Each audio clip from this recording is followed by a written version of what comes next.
안녕하십니까. 생방송 투데이 박광범입니다. 안녕하세요. 윤현진입니다. 네, 세상 구석구석 소식을 생생하게 전해드리는 생방송 투데이.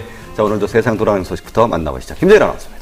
네, 늘 비슷하고 같은 멘트로 인사를 드리는 김재일입니다. 예, 이 10분만 할애하십시오. 그러면 세상 돌아가는 소식 훤히 아실 수 있습니다. 오늘도 김상균 박사님과 함께합니다. 박사님 어서 오십시오. 네, 안녕하세요. 김상균입니다.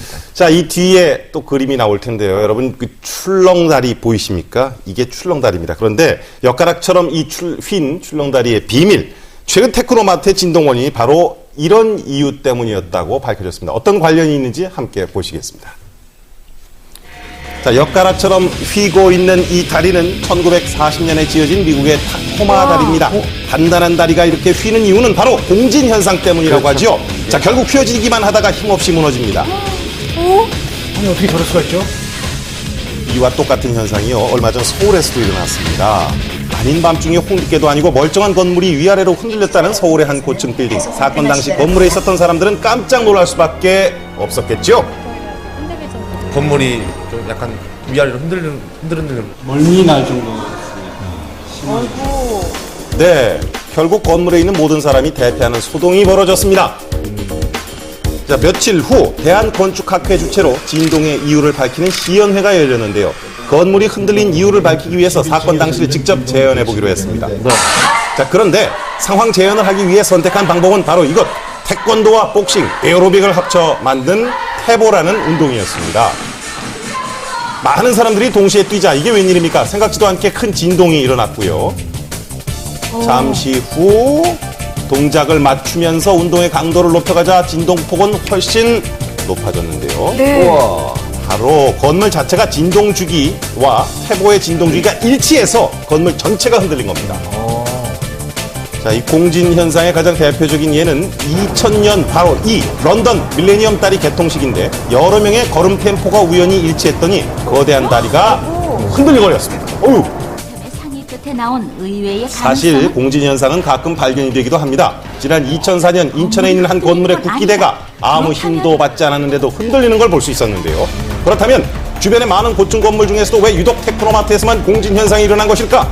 전문가들은 건물 형태에 답이 있다고 합니다. 건물의 높이를 폭으로 나눈 값이 6을 넘으면 진동이 불안정하다고 보는데 테크노마트의 경우는 무려 9에 이른다고 합니다.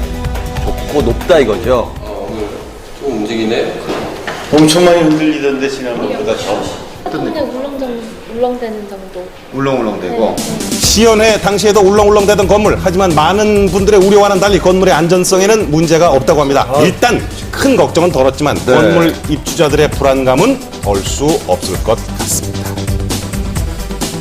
네, 순간적으로나마 여러분 보시면서도 간담이 선을 하셨을 텐데요. 자, 안전에는 문제가 일단 없다고 했습니다. 자, 하지만 이번에는 진짜 조심해야 될 일이 있습니다. 그래서 또 준비를 제가 이렇게 했는데요.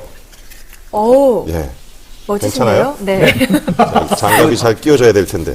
파란색 용기는 제- 자주 보는 그 용기 제가 같은데요. 이 앞에 있는 것을 여러분에게 시범을 한번 보이겠습니다. 이거는 여러분 쉽게 보실 수 있는 락스인데요. 이 락스를 여기 용기에다가 제가 한번 따라 보겠습니다. 김 박사님 조금 예, 피하셔야겠는데. 박사님 다치실까봐 좀 피하겠습니다.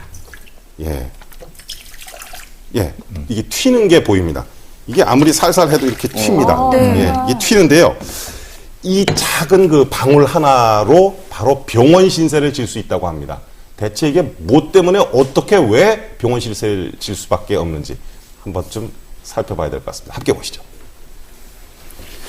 자, 한눈에 봐도요, 심각하게 충혈된 눈, 바로 이것 때문이라는데요. 표현을 못해요. 정말로. 그러니까 뭐냐면 화상에다가 바늘로 찌르는 느낌. 각막의 60-70%가 일단은 화상을 입었습니다. 그래서 바로 주부들과 떼려야 뗄 수 없는 세제 락스 때문이라고 합니다. 실수로 눈에 한 방울이라도 튀면 각막이 심하게 손상을 받는다. 폰탑을 일으킬 수 있고 결막 염증도 생길 수 있기 때문에 시력 저하를 유발할 수 있습니다. 지난 2년간 락스로 인해 접수된 피해 건수는 약 120여 건, 그중 반 이상이 눈에 있는 피해라고 합니다. 사고를 줄일 수 있는 방법 정말 없을까요? 자, 주부 여러분, 저 용기 주둥이, 앞으로 락스 실 땐 이 주둥이를 주의하십시오. 자, 오른쪽 사진 보시면 입구 쪽에 구멍이 하나 있죠? 저 구멍만 있어도 락스가 균일하게 떨어져서 피해를 확 줄일 수 있다고 합니다. 만들 때 좀 제대로 만들죠. 자, 치명상을 막을 수 있는 방법은 지금도 계속 연구되고 있다는데요.